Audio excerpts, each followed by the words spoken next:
बिस्मिल्लाहिर्रहमानिर्रहीम बिस्मि रब्बिकल्लज़ी खलक़। Dear students, अस्सलाम वालेकुम। आज हम फ़िज़िक्स क्लास दहम के चैप्टर नंबर 12 के जो न्यूमेरिकल्स हैं वो हल करेंगे। ये न्यूमेरिकल इम्तहानी नुक्ते नज़र से बहुत अहमियत के हामिल हैं। इस लेक्चर की ख़ास बात यह है कि मैं आपको हर न्यूमेरिकल की कैलकुलेशन कैलकुलेटर पर ख़ुद से हल करके दिखाऊंगा और आपको कुछ ऐसी टिप्स भी दूंगा जिन पर अमल करने के बाद आपको न्यूमेरिकल मुश्किल नहीं लगेंगे और आप एमसीक्यू के अंदर, शार्ट के अंदर और लॉन्ग के अंदर आने वाले न्यूमेरिकल बहुत मज़े से हल कर पाएंगे। स्टूडेंट्स, न्यूमेरिकल 12.1 से आगाज़ करते हैं।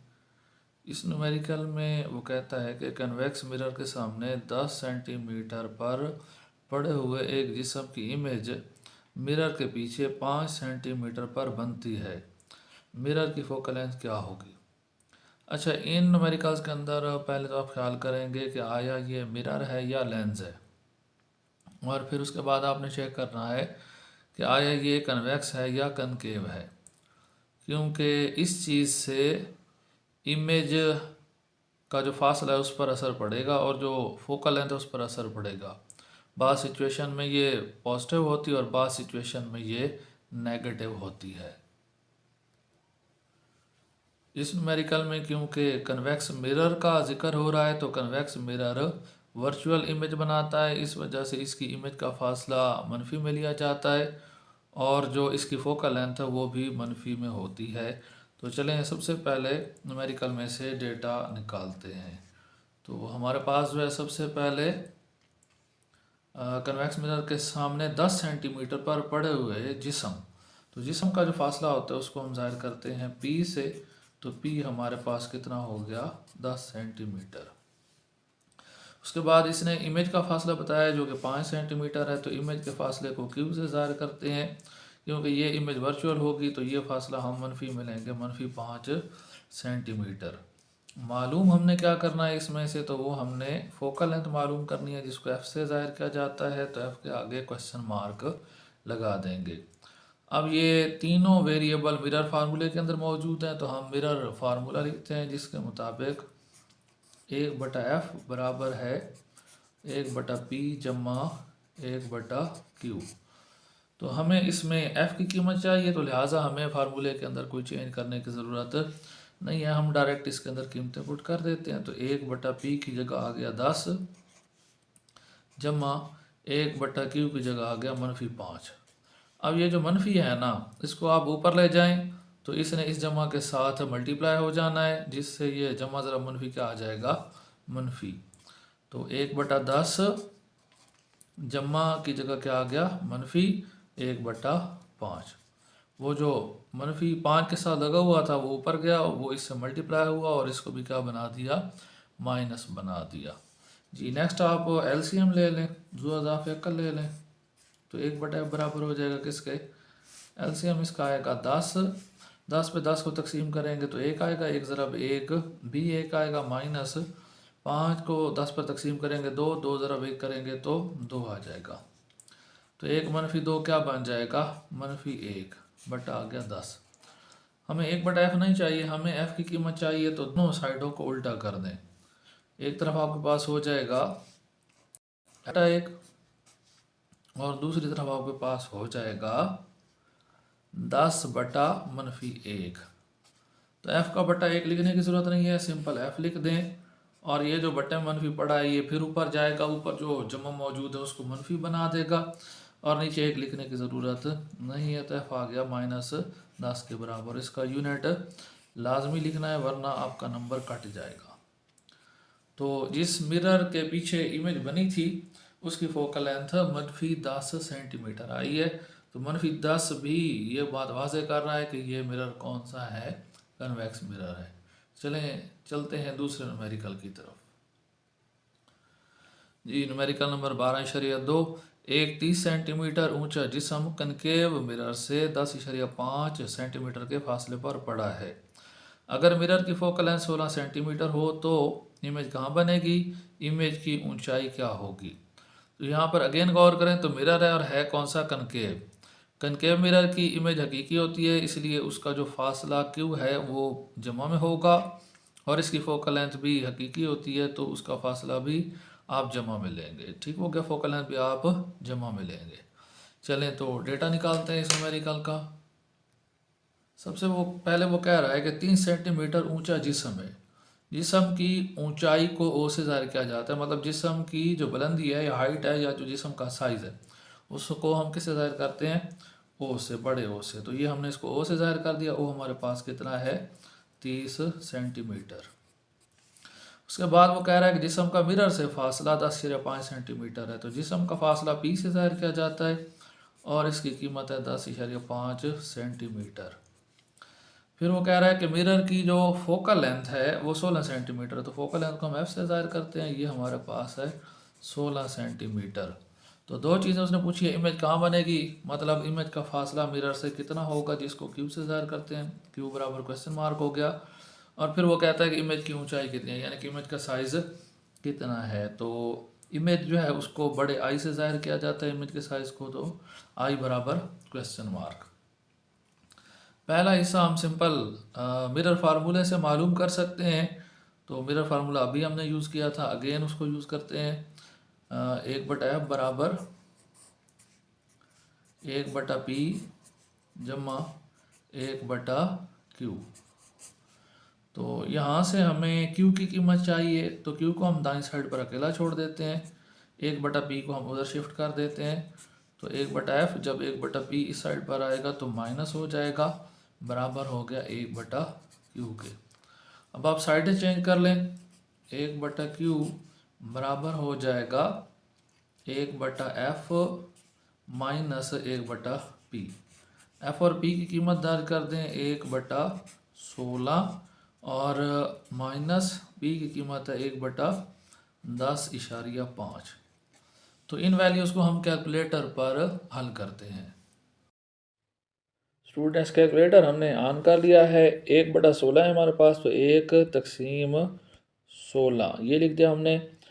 फिर मनफी है, तो आगे क्योंकि ना दो रकमें तकसीम हो रही हैं तो आप ब्रैकेट स्टार्ट करेंगे। 1 है 10.5, तो हम लिखेंगे तकसीम 10.5, ब्रैकेट क्लोज कर देंगे और इक्वल साइन दबा देंगे तो हमारे पास ये जवाब आ गया।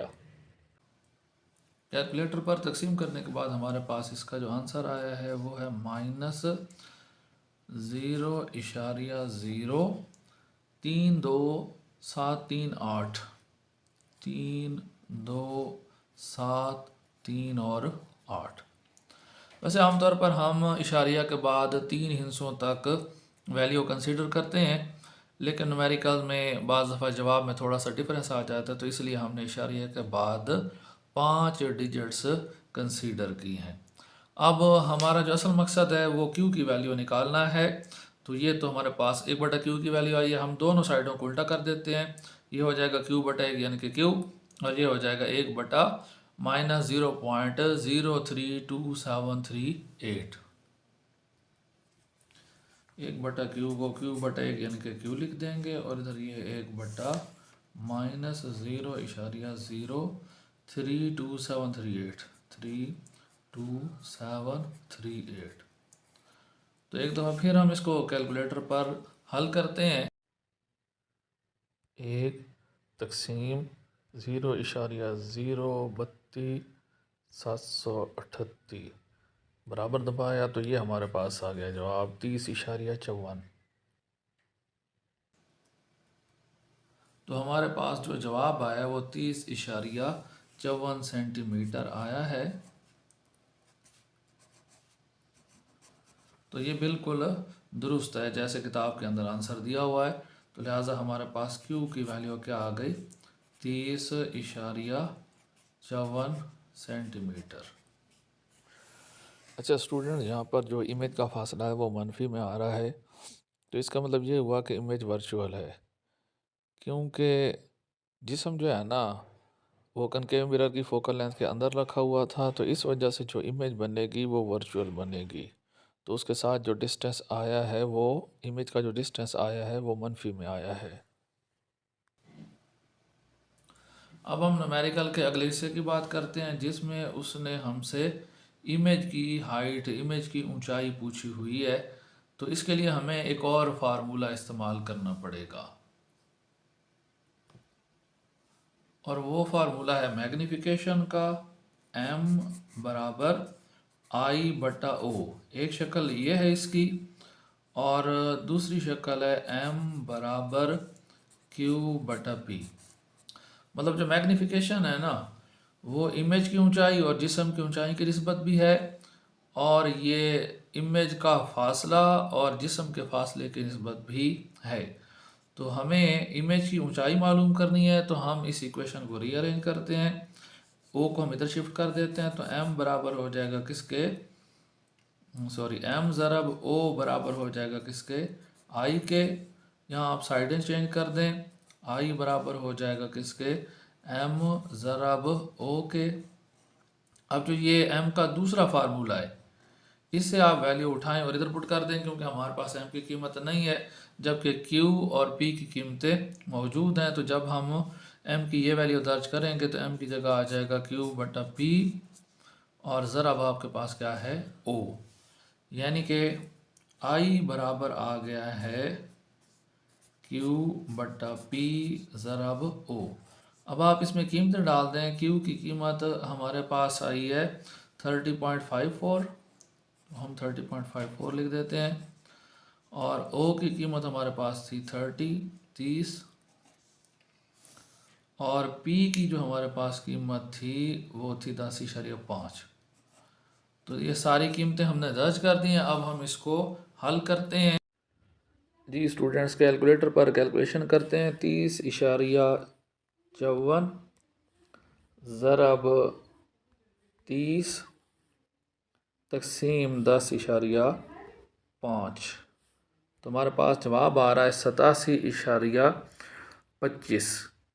बल्कि 7 आगे राउंड ऑफ करेंगे तो 87.26 हो जाएगा। तो किताब का जवाब भी एग्जैक्ट यही है। तो हमारे पास जो जवाब आ रहा है वो 87.26 आ रहा है। तो इमेज की जो हमारे पास वैल्यू आई है वो आई है 87.26 सेंटीमीटर, जो एग्जैक्टली टेक्स्ट बुक के आंसर के मुताबिक है। जी नेक्स्ट हम न्यूमेरिकल नंबर 12/3 की तरफ चलते हैं। एक कनकेव मिरर से 20 सेंटीमीटर पर पड़े हुए जिस्म की इमेज की ऊंचाई जिस्म की ऊंचाई के बराबर है, मगर इमेज उल्टी है। मिरर की फोकल लेंथ क्या होगी। पहली बात तो ये है कि ये मिरर है और है भी कौन सा, कनकेव। तो इसमें इमेज का जो फासला होगा वो भी जमा में होगा, और जो फोकल लेंथ होगी मिरर की वो भी किस में होगी, जमा में होगी। तो सबसे पहले डेटा निकालते हैं। डेटा में सबसे पहले हमारे पास 20 सेंटीमीटर जिस्म पड़ा हुआ है, तो जिस्म का फासला हम जाहिर करते हैं p से। तो p हमारे पास कितना हो गया, 20 सेंटीमीटर। नेक्स्ट वो कहता है कि इमेज की ऊंचाई जिस्म की ऊंचाई के बराबर है, मतलब इमेज की ऊंचाई i और जिस्म की ऊंचाई o, ये दोनों आपस में बराबर हैं। मिरर की फोकल लेंथ हमने बतानी है, तो f बराबर हो गया किसके, क्वेश्चन मार्क। स्टूडेंट्स, अब अगर हम मिरर फार्मूला लगाना चाहें तो वो आपके पास है 1/f बराबर 1/p जमा 1/q। तो इसमें आप गौर करें तो हमारे पास जो है ना q मौजूद नहीं है। तो जब तक q की कीमत नहीं होगी हम ये फार्मूला अप्लाई नहीं कर सकते। तो हमने इस डेटा की मदद से ना q मालूम करना है। तो अभी हमने मैग्निफिकेशन के दो फार्मूले पढ़े थे, m बराबर i बटा o, और फिर यही m बराबर था q बटा p के। तो ये जो दोनों चीज़ें ये इक्वल हैं, तो यहाँ से ना हम Q की वैल्यू फाइंड कर सकते हैं। तो यहाँ से जो है ना P को इस तरफ शिफ्ट कर दें, तो I multiply by O over I multiply by P over O बराबर हो जाएगा Q। यहाँ से आप साइडें चेंज कर लें, ये गलत हो गया तो इसको काट देते हैं। तो ये Q बराबर हो जाएगा I बटा O ज़रब P। अभी हमने पढ़ा है कि जो I है वो O के बराबर है, तो हम I की जगह भी O डाल सकते हैं। तो O बटा O ज़रब P हो जाएगा। O के साथ O क्या हो जाएगा, तो जस्ट P बच जाएगा, यानी कि Q किसके बराबर है, P के बराबर है।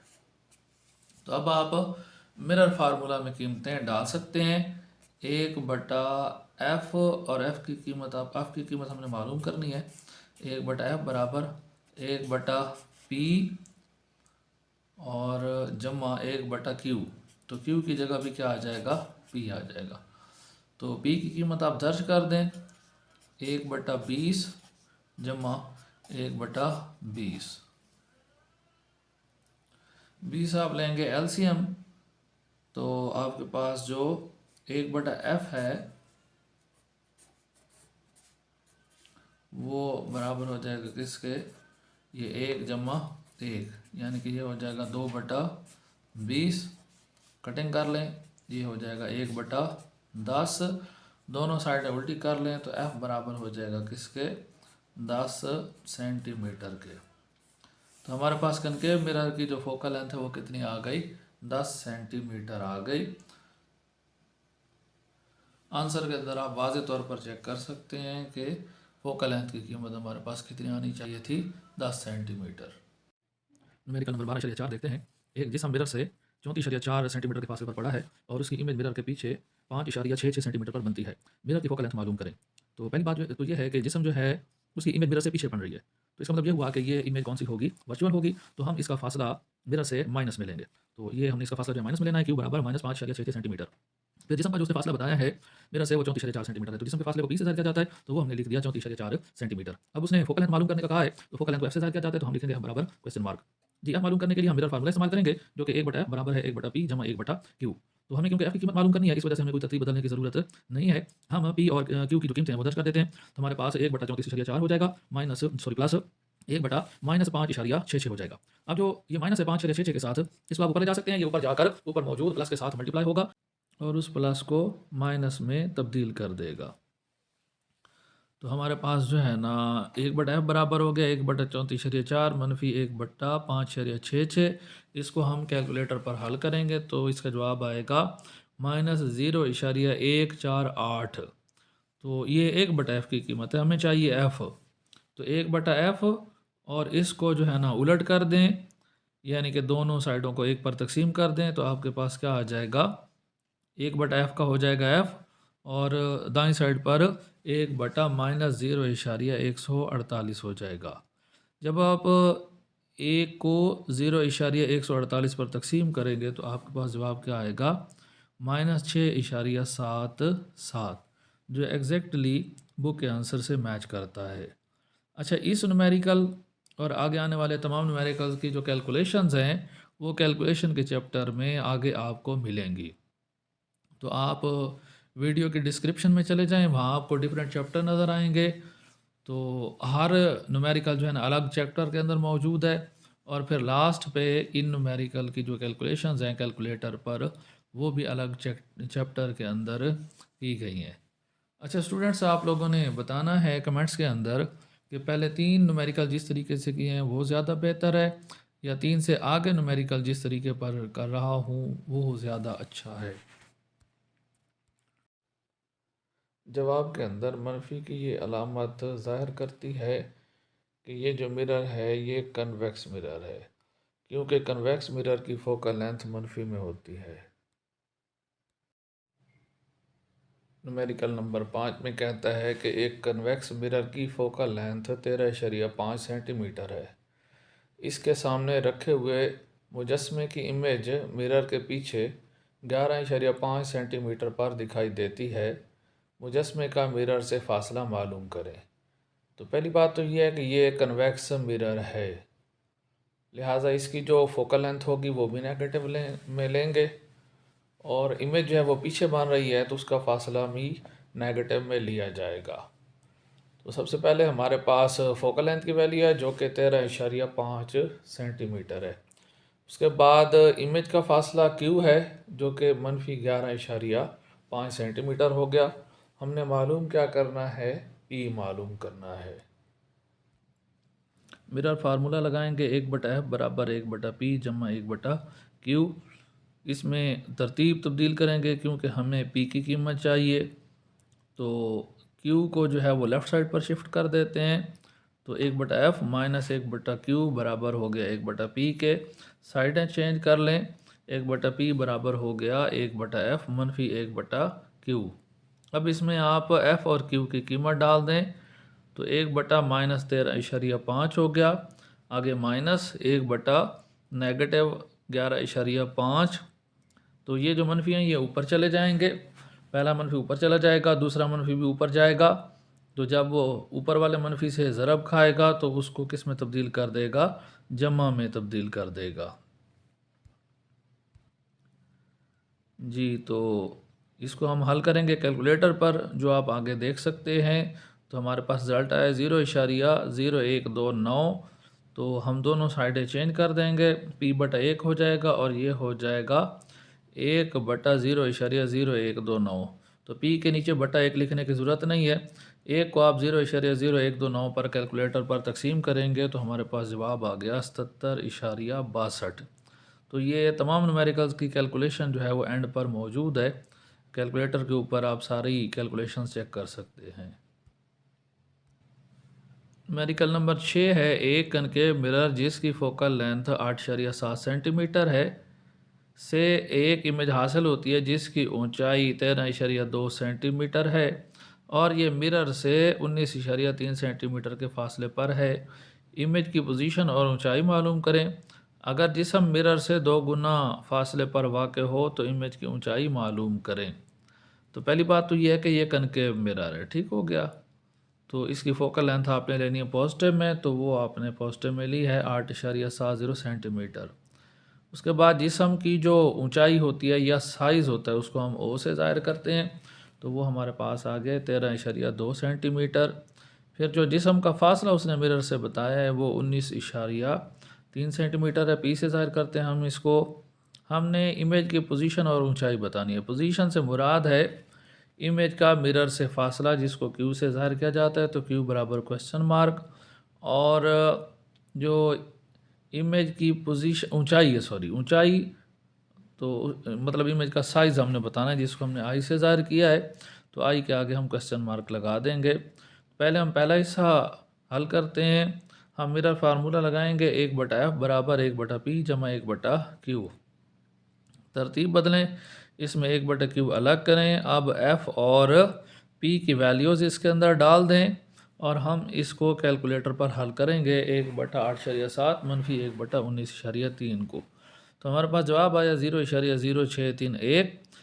दोनों साइडें उल्टी कर दें, q/1 और 0.0631 इसको भी उल्टा कर दें तो ये हो जाएगा 1/0.0631। सॉरी, इधर ये मिस्टेक की हुई है तो आप इसको दुरुस्त कर लीजिएगा। जब आप इसको कैलकुलेटर पर हल करेंगे तो हमारे पास की कीमत 15.84 सेंटीमीटर आ जाएगी।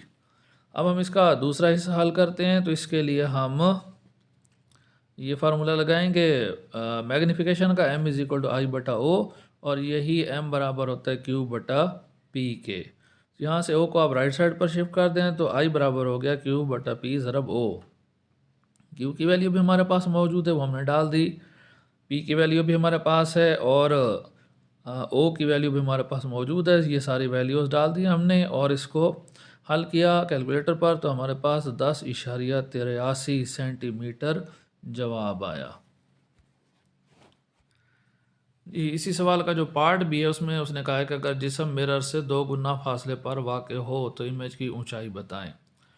तो फ़र्ज़ करते हैं कि जिस्म का नया फासला है वो p' है और ये जो है ना दुगना फासले यानी कि 2p फासले पर मौजूद है। तो हमारे पास पी फासला था 19.3, उसके साथ हमने 2 को ज़रब दी तो ये 38.6 हमारे पास आ गया। अभी हमने जो फार्मूला लगाया था उसको हमने दोबारा लिखना है। दूसरी दफ़ा इमेज को हम ना आई डैश से ज़ाहिर कर रहे हैं। तो इसमें हम रीअरेंज करते हैं और फिर पहले की तरह वैल्यूज डाल देते हैं और इसको हम कैलकुलेटर पर कैलकुलेट कर लेते हैं। तो हमारे पास जो रिज़ल्ट आया वो 5.42 सेंटीमीटर आया। न्यूमेरिकल 12.7 में कहता है कि नबीला मेकअप के लिए एक कनकेव मिरर इस्तेमाल करती है जिसका रेडियस ऑफ कर्वेचर 38 सेंटीमीटर है। मिरर की फोकल लेंथ क्या है? अगर नबीला का मिरर से 50 सेंटीमीटर नबीला का मिरर से फासला 50 सेंटीमीटर हो तो उसकी इमेज कहाँ दिखाई देगी? इमेज सीधी होगी या उल्टी? सबसे पहले हमें जो चीज़ दी गई है वो है radius of curvature. Radius of curvature को बड़े आर से ज़ाहिर किया जाता है तो आर बराबर हो गया 38 सेंटीमीटर। उसके बाद उसने कहा है कि नबीला का मिरर से फासला यानी कि जिस्म का जो फासला है मिरर से वो है 50 सेंटीमीटर। तो पी बराबर हो गया 50 सेंटीमीटर। अब हमने मिरर की फोकल लेंथ बतानी है तो एफ बराबर हो गया क्वेश्चन मार्क और इमेज का फासला बताना है कि इमेज कहाँ पर बनेगी तो क्यू बराबर हो गया क्वेश्चन मार्क और नौइयत भी बतानी है कि इमेज किस तरह की होगी तो नौइयत बराबर क्वेश्चन मार्क। सबसे पहले हम रेडियस ऑफ कर्वेचर को इस्तेमाल करते हुए मिरर की फोकल लेंथ मालूम करेंगे। तो इसके लिए हमारे पास फार्मूला है एफ बराबर आर बटा 2। आर की कीमत 38 है वो हमने डाल दी, 2 पर तकसीम कर दिया तो मिरर की फोकल लेंथ हमारे पास कितनी आ गई? 19 सेंटीमीटर। फोकल लेंथ मालूम करने के बाद हम मिरर फार्मूला इस्तेमाल करते हुए क्यू की कीमत मालूम कर सकते हैं। तो 1/f बराबर 1/p जमा 1/q। यहाँ से आप 1/q को अलग कर लें तो 1/q बराबर हो जाएगा 1/f माइनस 1/p। अब आप इस मसावात के अंदर f और p की कीमतें दर्ज कर दें तो 1/19 माइनस 1/50 आ गया। इसको हम कैलकुलेटर पर हल करेंगे तो हमारे पास रिज़ल्ट आएगा 0.0326। दोनों साइडों को उल्टा कर दें, 1/q को q/1 और 0.0326 को 1/0.0326। हम इसको कैलकुलेटर पर हल करेंगे तो हमारे पास जवाब आ गया 30.64। तो लिहाजा मिरर की जो इमेज का जो फासला है मिरर से वो 30.64 सेंटीमीटर है। क्योंकि ये फासला पॉजिटिव में है तो इमेज जो है वो क्या होगी? हकीकी होगी। और जो कनकेव मिरर है ये हमेशा उल्टी इमेज बनाता है तो इमेज उल्टी होगी। न्यूमेरिकल 12.8 में वो कहता है कि एक जिस्म जिसकी ऊंचाई 4 सेंटीमीटर है, कन्वेक्स लेंस जिसकी फोकल लेंथ 8 सेंटीमीटर है से 12 सेंटीमीटर के फासले पर पड़ा है। इमेज की पोजीशन और दिशामत मालूम करें, नीज़ इमेज की माहियत के बारे में बताइए।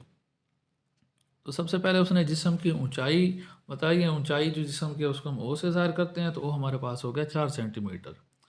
फिर उसने जिस्म लेंस की फोकल लेंथ दी है, कन्वेक्स लेंस है तो उसको हम पी से ज़ाहिर करते हैं, वो हमारे पास है 12 सेंटीमीटर। और जिस्म जो है वो लेंस से 12 सेंटीमीटर के फासले पर पड़ा हुआ है। सॉरी, ये हमारे पास जिस्म का फासला था 12 सेंटीमीटर और ये फोकल लेंथ हमारे पास है 8 सेंटीमीटर। इमेज का फासला क्यू हमने बताना है तो क्यू बराबर हो गया क्वेश्चन मार्क और इमेज की जो ऊंचाई है आई वो हमने बतानी है और इमेज की नौइयत हमने बतानी है। तो हम लेंस फार्मूला इस्तेमाल करेंगे जिसके मुताबिक 1/f बराबर 1/p जमा 1/q। हमें q की कीमत चाहिए तो 1/q को हम कर लेते हैं एक साइड पर तो 1/q बराबर हो जाएगा 1/f मनफी 1/p। अब आप इसमें f और p की कीमतें दर्ज कर दें तो हमारे पास आ गया 1/8 मनफी 1/12 और ये बराबर हो गया 0.0417 के। दोनों साइडें उल्टी कर दें और फिर कैलकुलेटर पर हल कर लें तो हमारे पास जवाब आएगा क्यू का 24 सेंटीमीटर। फिर हम मैग्नीफिकेशन का फार्मूला लगाएंगे जिसके मुताबिक m बराबर होता है I/O के और यही बराबर होता है Q/P के। तो यहाँ से हम O को दाईं तरफ शिफ्ट कर देते हैं तो हमारे पास I बराबर हो जाएगा Q बटा P ज़रब O। अब आप जो है ना इसमें Q, P और O की कीमतें दर्ज करें और इसको हल करें तो हमारे पास इमेज की जो हाइट है, इमेज की जो बुलंदी है, इमेज का जो साइज़ है वो आ जाएगा और वो आ रहा है 8 सेंटीमीटर। सारी कैलकुलेशंस आपको वीडियो के एंड पर मिल जाएंगी। न्यूमेरिकल नंबर 12.9 में वो कहता है कि एक जिस्म जिसकी ऊंचाई 10 सेंटीमीटर है, कनकेव लेंस जिसकी फोकल लेंथ 15 सेंटीमीटर है से 20 सेंटीमीटर के फासले पर पड़ा है, इमेज की पोजीशन और जिसामत मालूम करें, नीज इमेज की माहियत के बारे में बताएं। अब लेंस कौन सा है? कनकेव। कनकेव लेंस की जो फोकल लेंथ है वो भी नेगेटिव में ली जाती है और उसकी इमेज वर्चुअल बनती है, उसका फासला भी किस में होगा? नेगेटिव में। चलें जी, तो सबसे पहले डेटा लिखते हैं। जिस्म की ऊंचाई को ओ से ज़ाहिर करते हैं, इसकी कीमत है 10 सेंटीमीटर। जबकि जिस्म का फासला पी से ज़ाहिर किया जाता है, उसकी कीमत हमारे पास है 20 सेंटीमीटर। जिस्म की फोकल लेंथ हमें दी गई है 15 सेंटीमीटर, लेकिन हम इसको लिखेंगे माइनस के साइन के साथ। इमेज का फासला हमने मालूम करना है क्यू, इमेज की बुलंदी, इमेज का साइज़ हमने मालूम करना है आई।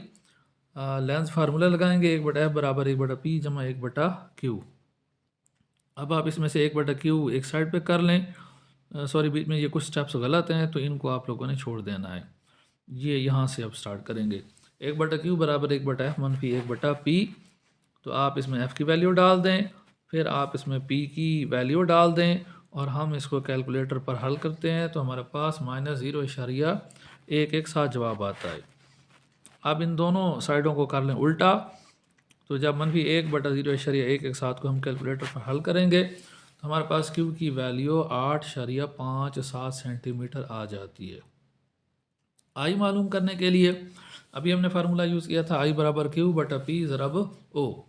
तो इसमें हम क्यू, पी और ओ की वैल्यूज़ डालेंगे और कैलकुलेटर पर हल करेंगे तो हमारे पास जो साइज़ ऑफ इमेज है वो 4.28 सेंटीमीटर आता है।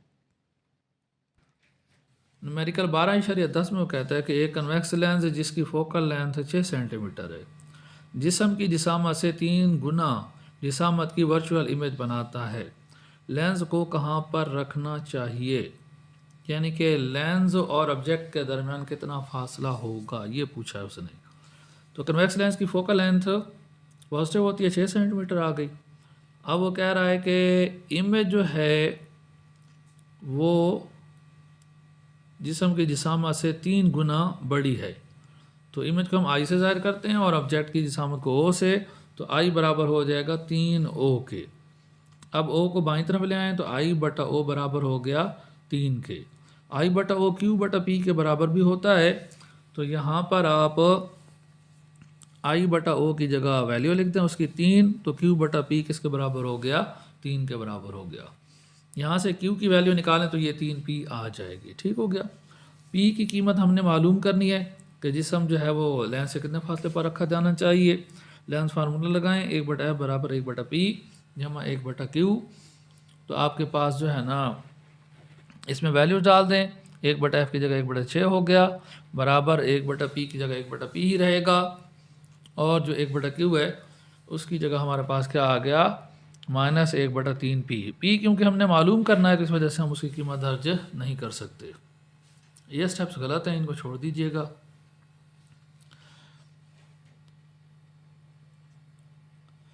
तो नेक्स्ट जो है हमारे पास 1/6। अच्छा, इसका एलसीएम ले लेंगे p और 3p का, तो एलसीएम आएगा 3p। तो p को 3p पर तकसीम करेंगे तो जवाब आएगा 3। 3 को 1 से ज़रब देंगे तो 3 हो गया। 3p को 3p पर तकसीम करेंगे तो हमारे पास 1 आएगा, 1 ज़रब 1 1 हो गया। 3 मनफी 1/3p, तो 3 में से 1 गया, 2 बच गया, 2/3p। अब इसकी ज़रब चिल्लिपाई कर लें, क्रॉस मल्टीप्लिकेशन कर लें। 3p ज़रब 1 3p आ जाएगा और उधर आएगा 2 ज़रब 6, तो 2 ज़रब, अच्छा जी, 3 को राइट साइड पर शिफ्ट कर दें तो p बराबर हो गया 2 ज़रब 6/3। 6 में 12, 12 को 3 पर तकसीम करेंगे तो हमारे पास जवाब क्या आ जाएगा? 4 सेंटीमीटर। न्यूमेरिकल 12.11 में वो कहता है कि हवा से रोशनी की रे एक माए की सतह पर टकराती है और 35 डिग्री का एंगल बनाती है, तो ये हो गया एंगल ऑफ इंसिडेंस। अगर माए का रिफ्रैक्टिव इंडेक्स 1.25 हो तो एंगल ऑफ रिफ्रैक्शन मालूम करें। नीज़ माए और हवा को मिलाने वाले लाइल के दरमियान क्रिटिकल एंगल मालूम करें। सवाल के दो हिस्से हैं। पहले हमें दिया गया एंगल ऑफ इंसिडेंस जो कि 35 डिग्री है, फिर हमें रिफ्रैक्टिव इंडेक्स दिया गया एन जो कि 1.25 है, और हमें कहा गया है कि एंगल ऑफ रिफ्रैक्शन मालूम करें। उसके अलावा हमने क्रिटिकल एंगल एंगल सी भी मालूम करना है।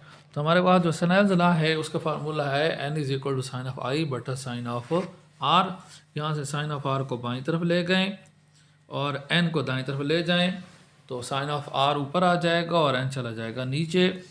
अब आप इसमें एंगल आई और एन की वैल्यूज डाल दें तो हमारे पास साइन ऑफ आर बराबर आ गया 0.0456। तो दोनों तरफ साइन इनवर्स ले लें, बाईं तरफ साइन और साइन इनवर्स कैंसिल हो जाएंगे, एंगल आर बचेगा सिर्फ, और दाईं तरफ हमारे पास आएगा साइन इनवर्स ऑफ 0.456 जिसको हम कैलकुलेटर पर हल करेंगे तो एंगल ऑफ रिफ्रैक्शन हमारे पास आएगा 27.13 डिग्री। अगले हिस्से में हमारे पास जो फार्मूला है वो है साइन ऑफ एंगल सी बराबर 1/n। तो 1/n की कीमत 1.25।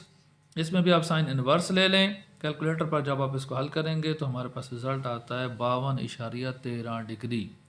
तो ये हाल आपको वीडियो के एंड पर मिल जाएगा।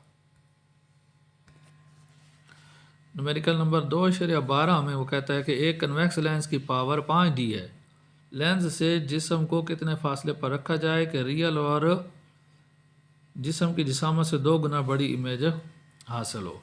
सबसे पहले हमें लेंस की पावर दी गई है तो P बराबर 5D। अच्छा, ये जो P है ये कैपिटल है, पावर का जो P है वो कैपिटल है, और जो इमेज ऑब्जेक्ट का फासला होता है P वो स्मॉल p होता है।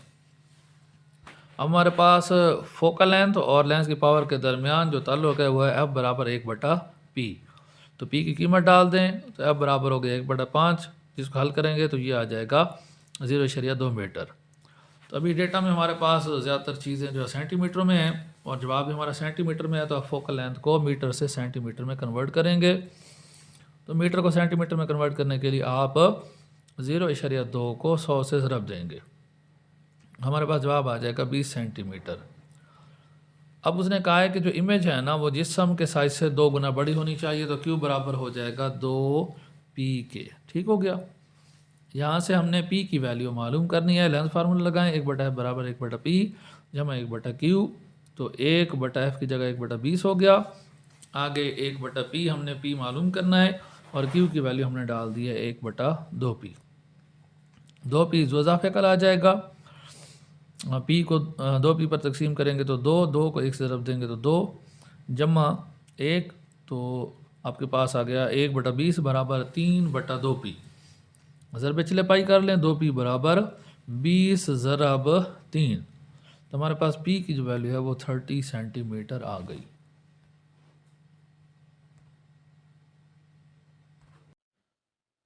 न्यूमेरिकल 12.4 में हमने मालूम करना है 1/34.4 मनफी 1/5.66 1 तकसीम 34.4 मनफी ब्रैकेट स्टार्ट करेंगे क्योंकि 2 रकमें आ गए 1 तकसीम 5.66 ब्रैकेट बंद करेंगे, बराबर दबाएंगे तो ये हमारे पास आ रहा है मनफी 0.1476।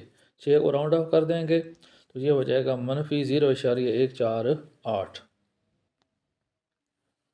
दूसरी कैलकुलेशन जो हमने इसी न्यूमेरिकल के अंदर करनी है वो है 1/0.148 1 तकसीम 0.148। तो ये हमारे पास आ गया 6.756। तो हम इसको जो है ना राउंड ऑफ कर देंगे, ये 6.76 हो जाएगा। तो किताब में जवाब 6.77 है, तो ये तकरीबन उसके बराबर है। न्यूमेरिकल नंबर 12.5 में हमने करना है 1/11.5 1/11.5 मनफी 1/13.5 ब्रैकेट स्टार्ट करेंगे 1/13.5 ब्रैकेट क्लोज करेंगे। ये हमारे पास आ गया जवाब। अब हमने इस जवाब को उलट करना है ताकि हम P की कीमत मालूम कर सकें। तो आप डायरेक्ट जहाँ पावर का बटन दबा दें, फिर माइनस और फिर 1, तो आपके पास आंसर आ गया 77.625। न्यूमेरिकल 12.6 में हमने 1/8.7 जमा 1/19.3 हल करना है। 1/8.7 और जमा 1/19.3 ब्रैकेट लगाएंगे। 1/19.3 ब्रैकेट बंद बराबर दबाया तो हमारे पास आ गया है 0.16675। न्यूमेरिकल 12.6 में हमने मालूम करना है 1/8.7 मनफी 1/19.3। 1/8.7 मनफी 1/19.3 ब्रैकेट लगाएंगे। 1/19.3 ब्रैकेट बंद बराबर ये आ गया हमारे पास। अब हमने ना इसको उलट करना है, यानी कि इसको 1 पर तकसीम करना है। तो इसके लिए ना हम ये ताकत का बटन दबाते हैं और इसकी ताकत जो है वो हम -1 लिख देते हैं। तो हमारे पास जवाब आ गया 15.84। फिर इसी न्यूमेरिकल के अंदर हमने 15.84 तकसीम 19.3 ज़रब 13.2 मालूम करना है। 15.84 तकसीम 19.3 और ज़रब 13.2। तो हमारे पास जवाब आ रहा है 10.83। फिर इसी सवाल के पार्ट बी के अंदर अगली जो हमारी कैलकुलेशन है वो है 15.84। 15.84 ज़रब तकसीम 38.6 तकसीम 38.6 ज़रब 13.2। तो ये बराबर आ रहा है 5.42 के। न्यूमेरिकल 12.7 में हमने हल करना है 1 तकसीम 19 मनफी ब्रैकेट स्टार्ट करेंगे 1 तकसीम 50 ब्रैकेट क्लोज बराबर ये हमारे पास आ गया जी 0.3263157 तो इसको हमने ना उल्टा करना है, 1 पर तकसीम करना है तो वो हम इधर ही कर लेते हैं। ये ताकत का बटन दबाया हमने, फिर हमने ताकत की वैल्यू -1 दर्ज कर दी और हल किया तो ये हमारे पास 30.64 आ गया। न्यूमेरिकल 12.8 में 1 तकसीम 8 और मनफी है 1 तकसीम 12। हमारे पास इसका जवाब आ गया ये। तो इसको हमने उल्टा करना है, ताकत का बटन दबाएंगे, -1 ताकत लिख देंगे तो ये हमारे पास आ गया 24। न्यूमेरिकल 12.9 में हमने हल करना है 1/15 और मनफी 1/20 ब्रैकेट बंद करेंगे। ये हमारे पास जवाब आया। इसको हमने उलट करना है तो ताकत का बटन दबाएंगे, फिर ताकत लिख देंगे -1 तो ये उल्टा हो जाएगा। तो ये हमारे पास आ रहा है 60। पिछला गलत था, इसमें हमने ना मनफी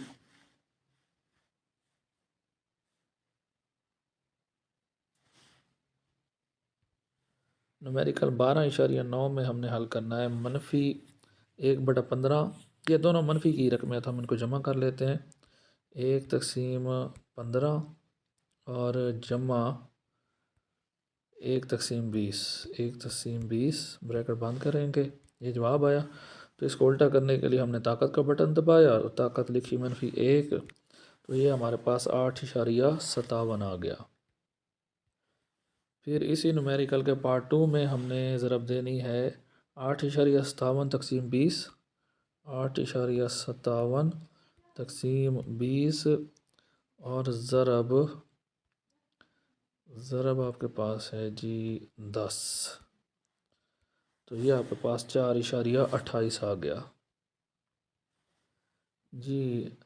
12.11 न्यूमेरिकल के अंदर हमने निकालना है साइन ऑफ 35 डिग्री। ये आप दबाएंगे साइन का बटन, फिर ये आपके पास हो गया 35 डिग्री और तकसीम करना है इसको 1.25 पर, तकसीम 1.25, तो हमारे पास जवाब आ गया 0.456।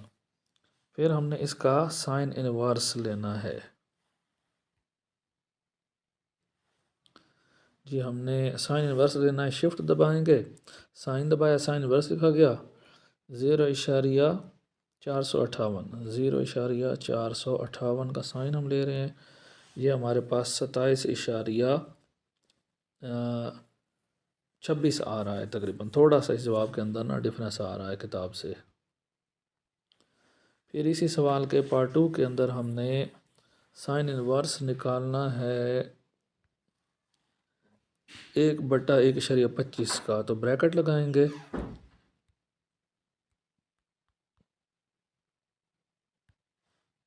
तो ये हमारे पास आया 53.13 डिग्री। स्टूडेंट्स, लास्ट पे मैं आपको वो कीमती टिप्स देने लगा हूँ कि अगर आप इन पर अमल करें तो आपको न्यूमेरिकल बिल्कुल भी मुश्किल नहीं लगेंगे। हमने ये जो चैप्टर नंबर 12 के न्यूमेरिकल हल किए हैं, इसमें हम कुछ चीज़ों की लिस्ट बनाएंगे। सबसे पहले हम फार्मूलाज़ की लिस्ट बनाएंगे, तो जो भी फार्मूलाज़ हमने इन न्यूमेरिकल्स को हल करते हुए इस्तेमाल किए हैं वो हम यहाँ लिख लेंगे। जैसे हमने मिरर या लेंस फार्मूला काफ़ी ज़्यादा इस्तेमाल किया है, 1/f बराबर 1/p जमा 1/q। इसमें ना सिर्फ हमने फार्मूला लिखना है बल्कि फ़ार्मूले के अंदर इस्तेमाल होने वाली जो अलामतें हैं वो भी लिखनी है कि एफ़ किसको ज़ाहिर कर रहा है, फोकल लेंथ को, स्मॉल पी किसको ज़ाहिर कर रहा है, जिस्म के फासले को, स्मॉल क्यू किसको ज़ाहिर कर रहा है, इमेज के फासले को। तो इसी तरह हमने तमाम फार्मूलाज़ की एक लिस्ट बना लेनी है और फार्मूलाज़ के अंदर इस्तेमाल होने वाली जो अलामतें हैं वो भी हम साथ साथ लिखते जाएंगे। तो इस चैप्टर से हमारे पास जो है ना 6 फार्मूलाज़ निकले हैं, तो उनकी हमने लिस्ट बना ली है। दूसरे नंबर पर हम यूनिट्स की लिस्ट बनाएंगे, तो जो भी यूनिट यहाँ पर इस्तेमाल हुए हैं हमने उनकी लिस्ट बना ली है। तो इधर जो है ना ज़्यादातर लंबाई के लिए हमने सेंटीमीटर इस्तेमाल किया है, वैसे लंबाई का स्टैंडर्ड यूनिट मीटर होता है, तो लेंसेज में ज़्यादातर जो है ना वो सेंटीमीटर का इस्तेमाल हुआ है, तो वो यूनिट हमने नोट कर लिया। उसके बाद लेंस की पावर के लिए डायोप्टर का यूनिट इस्तेमाल हुआ है, तो हमने उसका नाम भी लिखा है, फिर उसका सिंबल भी लिख लिया है। फिर एंगल के लिए जो है वो डिग्री इस्तेमाल हुआ है, तो वो भी हमने लिख लिया और एंगल की अलामत थीटा भी लिख ली है। तो जितने भी यूनिट ना आप इस्तेमाल करेंगे वो सब आपने उनके नाम भी लिखने हैं, उनकी अलामतें भी लिखनी हैं। उसके बाद आप तीसरी लिस्ट बनाएंगे प्रीफिक्सेस की। तो यहाँ पर हमारे पास जस्ट एक ही प्रीफिक्स इस्तेमाल हुआ था एक न्यूमेरिकल के अंदर, हमने मीटर को सेंटीमीटर में कन्वर्ट किया था। तो 1 मीटर को अगर सेंटीमीटर में कन्वर्ट करना है तो उसे 100 से मल्टीप्लाई करना पड़ेगा। तो अगर इसके अलावा भी कोई प्रीफिक्स इस्तेमाल होते हैं तो आपने उनकी लिस्ट बनानी है। तो जितने भी चैप्टर्स के आप लोगों ने न्यूमेरिकल करने हैं तमाम के लिए आप ये 3 लिस्टें बनाएंगे। पहली फार्मूलाज़ की लिस्ट, दूसरी यूनिट्स की लिस्ट और तीसरी प्रीफिक्सेस की लिस्ट। तो आपने असल में न्यूमेरिकल्स को तैयार नहीं करना, आपने इन लिस्टों को तैयार कर लेना है जो आसानी से तैयार हो सकती हैं। जब आपको ये फार्मूलाज, उनके सिंबल्स, उनके यूनिट्स, प्रीफिक्सेस तैयार हो जाएंगे तो फिर आपको न्यूमेरिकल नाम भी आते हो तो भी आप अगर हल करने बैठेंगे तो आप हल कर लेंगे।